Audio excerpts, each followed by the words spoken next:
Hello, everyone. Thanks for checking out this special episode of Really Dicey. This is Manny, and I'm here with Christian Sahlén, writer and designer of Cyborg.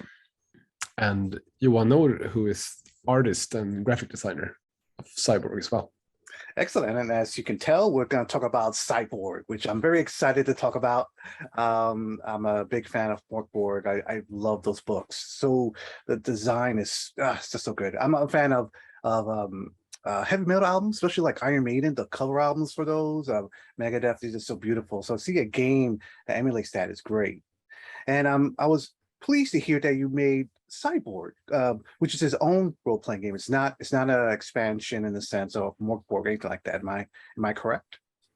Yeah, it's MORK BORG hacked. So it's a complete standalone game based on the rules from MORK BORG with some additions and changes, I guess, to fit the cyberpunk setting.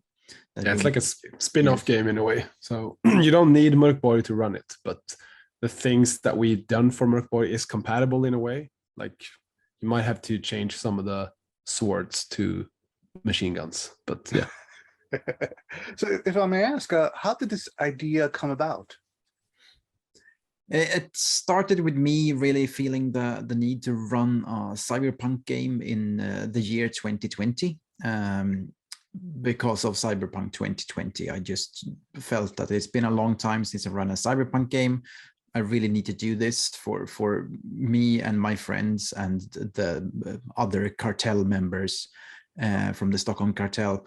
And I couldn't find a cyberpunk game that fitted what did what I wanted rules-wise, mostly. And since MORK BORG was not yet released, I guess, when I started thinking about this, but I did play testing for MORK BORG and helped out with a few other things as well. I had that and decided let's start building upon this and see where it gets. And I guess when I actually started running it, I said to Johan that, hey, we should probably do this, make this into a proper game. And then it kind of grew, like these things you normally do for us. Absolutely. It just sort of expanded. But yeah. Okay. So MORK BORG's art style is as I just gushed about not too long ago, it's amazing. What direction did you go for Cyborg? Is it the same way, same style?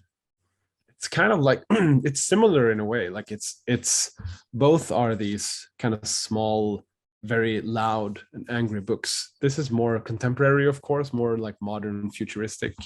It's I think it has the same sort of punk rock sensibilities in a way. Not as much maybe heavy or extreme metal, but more like industrial noise and hip hop and that kind of thing. So it's just a similar vibe, but a different, style in a way. And so with cyberpunk games, I've noticed that sometimes people get turned off a little bit by it because the rules can be really complex. Sort of the side effect of a futuristic world. Sometimes there's things you have to make, and then there's rules for it. But MORK BORG is known for his rule simplicity. Was that a difficult thing to bring over to Cyborg, that simplicity in a futuristic setting? It's I mean, there was a couple of things I threw out and I realized that I didn't need them, but I've been so it's been ingrained in me that if we're doing a cyberpunk game, if we're doing a sci-fi game, you need to have 5 different kinds of submachine guns, and you need to have 8 different kinds of automatic pistols, and then you need special rules for what brand it is, and if you load it up with this kind of bullet, and if you add this, and if you saw off the shotgun, then you have a completely different rule set for, or sub rule thing for that. And I just realized that I didn't need that, and that was the issue with everything. And also having hacking to be like a subset with very specific rules that didn't really match anything else is not what we wanted to do. So we just went with hacking is kind of magic, or rules wise it is, and effect wise often as well, and that made it possible for us to be more simple and be more true to the MORK BORG rules philosophy, where less is more always, and do it that way. And of course, if that's too few rules for you, there's always plenty of possibility to expand upon it in the direction you want, instead of us telling you that you need to roll this many dice always. Mm-hmm. So the setting for MORK BORG is unique in a sense that, yeah, it's sword and sorcery, but the world's ending. Yeah. And I think that's one of the fun things about it, is that you're playing in a world where things are just falling apart everywhere, internal and external dangers. Is there anything? What's the setting for Cyborg? Is it similar in that aspect where the world is slowly falling apart or anything like that? I mean, yeah, definitely. The world is still ending. It's just in a different way. I think we have, in MORK BORG, we have this thing called miseries, right? The doomsday prophecy. But in Cyborg, we call it miserable headlines. So it's basically doom scrolling. You see these headlines that appear with just new bad news that is affecting the world, and that will happen until the 7th time this occurs, and then something really bad happens. But and these miserable headlines are like the miseries in MORK BORG, but more specifically like directed to you. Like they will affect the players more than they might have done in MORK BORG, because those were more like something happened 2 kingdoms away, which creates a grand scale, but it doesn't necessarily affect you in your campaign. But I think here one of the design goals was like, okay, so you have to feel what's happening. You have to, it has to change your game. So, but yeah, the world is definitely ending. So again, it's just in a different way. And again, and again, and again, and again. Yeah, and again. right. Yeah. Okay. So this was in Kickstarter. I was very successful. Congratulations. Thank you. What would you say has been the biggest changes to the project since the initial beginnings in Kickstarter to now being printed?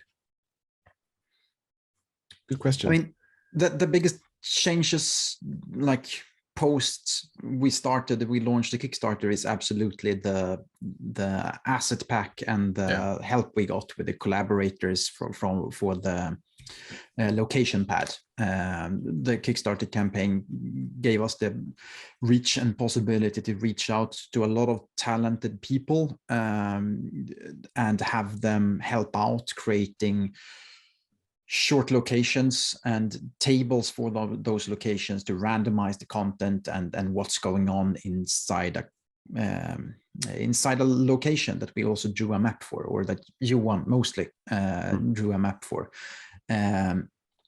So the location pad is like a sheet of there you have it. Perfect. Yeah. So that's a test printing.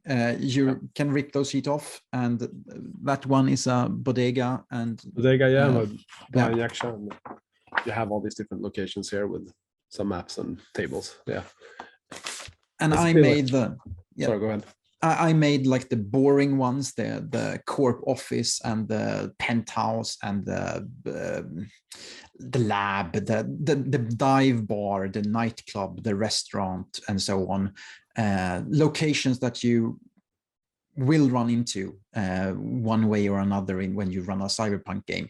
And whenever your players or their characters decide to just like, I run across the street and just go into the first room, the first door I can find, and you're like, okay, and it's a gunfight going on.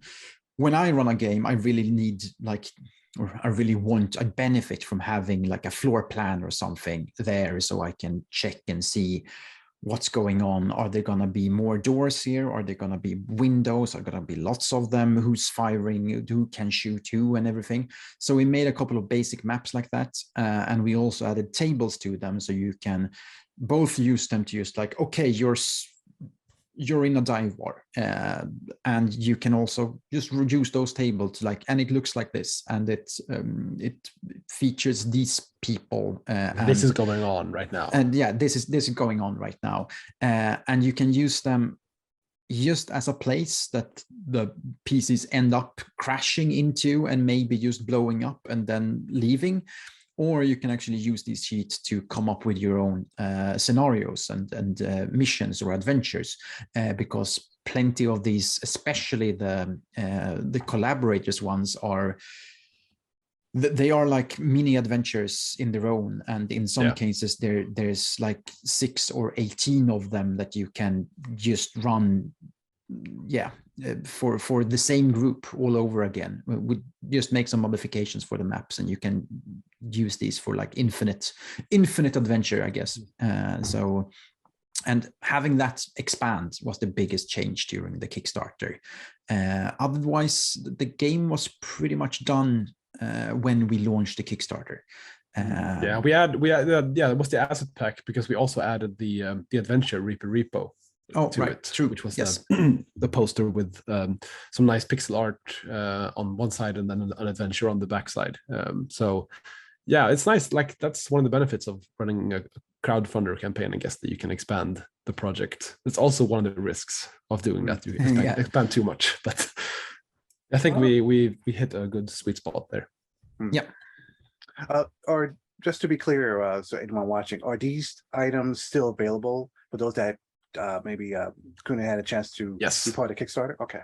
Yeah, absolutely.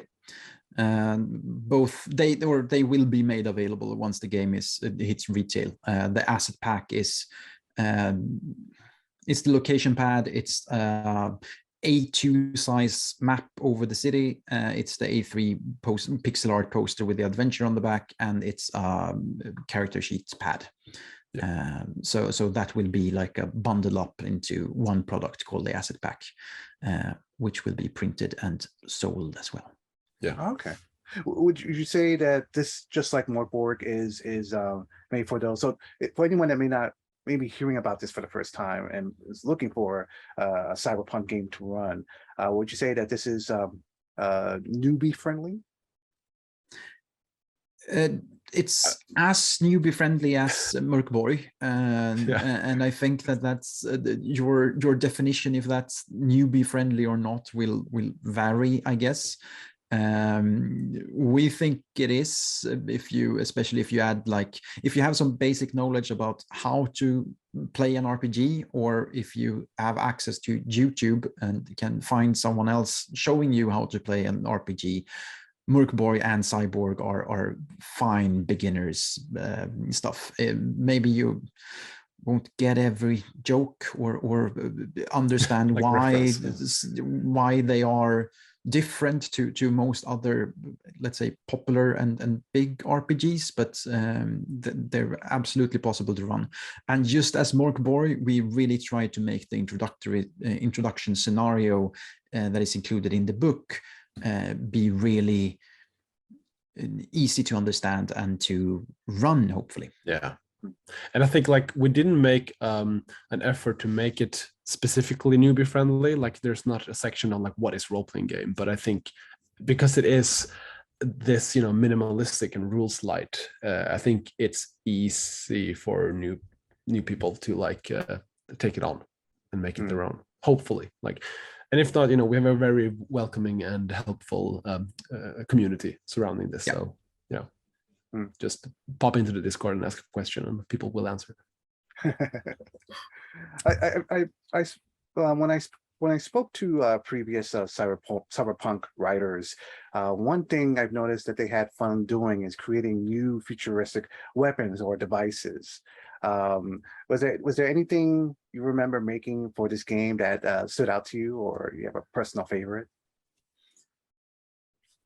My favorite is if you want to go. No, go ahead. I think my favorite is the thing that everyone has in this game, which is the RCD, the retinal communication device, which is kind of like, it could be like a VR headset or just cyber eyes, mirror shades, but it's something that allows you access to the net and to this additional layer of AR and holo projections.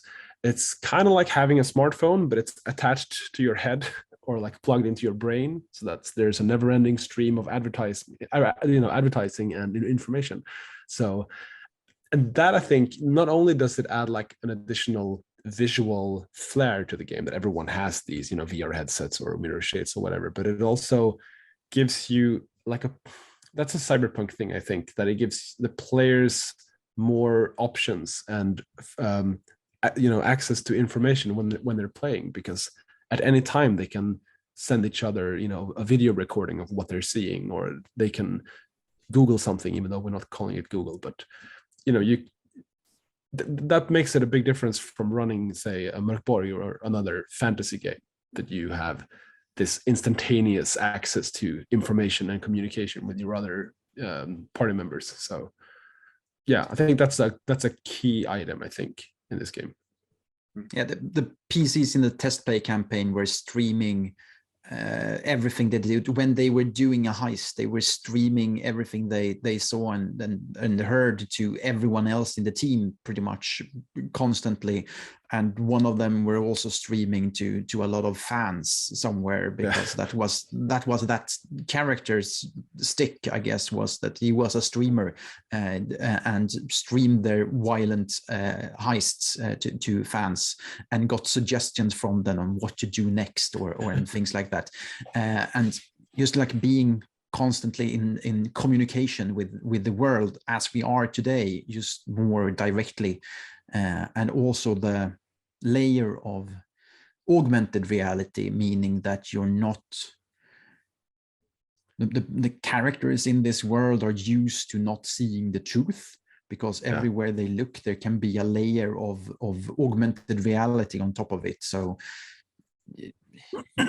maybe the sky is actually just a bridge overpass, a giant thing, and you see it as the sky, and you don't realize because unless you actually look for it. So and you're not really sure what's real and what's not, and you don't really care either, because it's always been this way for the characters. It's like, okay, so who cares if that sign is physical or not? Like, I will try to run through it. But it's it really allows you as a GM to play with your players a lot, and like give them, like, I usually, when I run this, I tend to give them very personalized advertising for whatever they're doing. Like if someone got hit in a combat, an ad will pop up in their visual, like say, "Are you hurt?" Like sync here for a drone delivered health shot or whatever. So like you can have these really obnoxious advertising things, which is really a thing in this world. So earlier I called MORK BORG a simplistic RPG, and I just want to be clear to our viewers that what I mean by that is that it's a book that you can easily pick up, grab some dice, and just make characters like within 5 minutes. And you could GM, same thing. You could just bring this out, and you can have a campaign ready to go really quickly, or an adventure.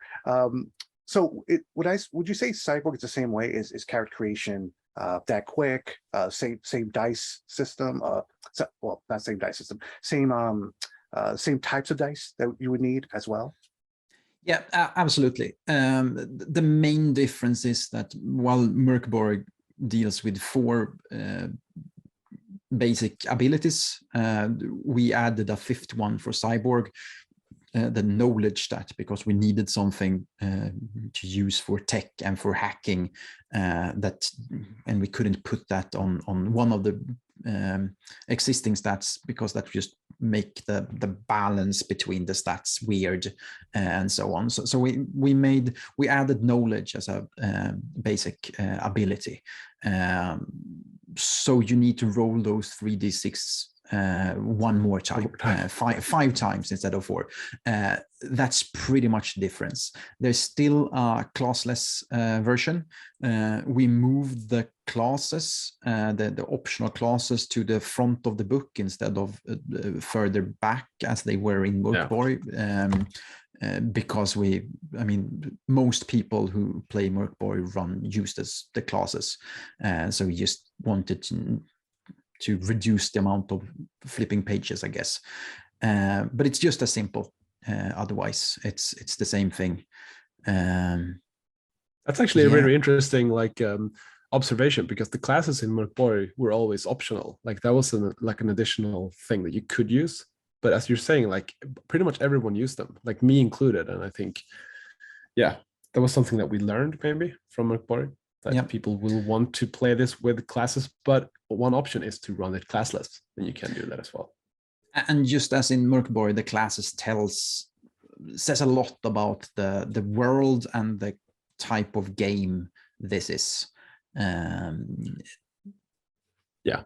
That makes it different from other cyberpunk games, and that makes MORK BORG different from most other fantasy games, with the Wretched Royal and the, I don't know the English names. It's like Gutterborn Scum and Fang exactly, Deserter, or the brigand with teeth. Yeah, that's the Fang Deserter in English. Fang Deserter, yes, exactly. Brigadör med hörntänder in the Swedish version. Yeah, but I think that's one thing, because like in MORK BORG, you were all like scumbags and shitheads. Basically, you were all terrible people that lost everything. But in this game, it's kind of similar. Like you are all shunned by the system. Like you're all outcasts and you've all lost something. So like you have the classes like the shunned nanomancer, or the renegade cyber slasher, or the orphaned gearheads. Like you all lost something, and you were on your own. Basically, all you have is the other party members, and you're trying to do the odd jobs to get enough creds to pay back your debt, or survive in this hellscape. Yeah. Okay. Yeah, we added the debt as well. You start with a debt. You have to pay off somehow. Okay. Yeah. Okay. Money is actually very central in this. It's a very capitalist world, obviously. So like money is very central, and it ties directly to your health as well, in a way. And you needed to buy stuff. You needed to pay back the people who you're indebted to. And like, there's a lot, like you will care a lot about how many creds you have. That becomes very important. Okay. How many, how big is the book exactly? How many pages? What are the same type of chapters that are found like in MORK BORG? How is it structured? I think it's about twice the page count as MORK BORG. Yep. But it's not because it's more like rules. It's a lot more like random tables and generators and things that will make you be able to play this more, basically, and more and monsters as well. Yeah, and lots of more art. Johan went crazy in some cases, and I think there was one case where I thought I sent him like, okay, so here you have this spread text wise, and he came back a week later and it's like, no, it's 6 spreads. And it's like, no, what happened? And it's 6 spreads with great art, so absolutely it should be 6 spreads, but it's just things that were the miserable headlines are several spreads long, whereas in MORK BORG it was 1 single spread. Really, so it's not twice as heavy on the rules nor on the world descriptions, but there's so much more art. There's so many tables. I think it's more like inspiration and like exactly things that will get you playing and like inspire you to create stuff. Oh, okay. A mission generator on like 12 spreads or something like that. So over 20 pages of like mission generator focused things, but it's the same size, like A5. It will fit right next to your MORK BORG books, and so easy to carry with you in your bag, or so. Okay, it's a format that we like. All right, excellent. So if this book was taken to schools to be studied at, what themes do you hope the book gives to its reader? This was looked at like in a very literary sense? It's a very angry game. Let's just start there. It's a very angry game, and it's angry at the world it describes, and it's clearly angry at the world we currently live in.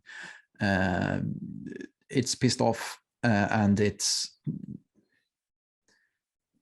fighting against everything the bad is the theme, and it's pretty obvious in that kind of way, more obvious than Mörk Borg was, even though that sort of theme still exists there, and the theme of environmental disaster and everything like that is part of Mörk Borg is of course way easier to spot here. So I think it's very think you have to political study. You don't have to study it deeply to figure out what the game is about. To be honest. Yeah. Why do you think that cyberpunk as a genre has persisted for decades now? Why do you think that is?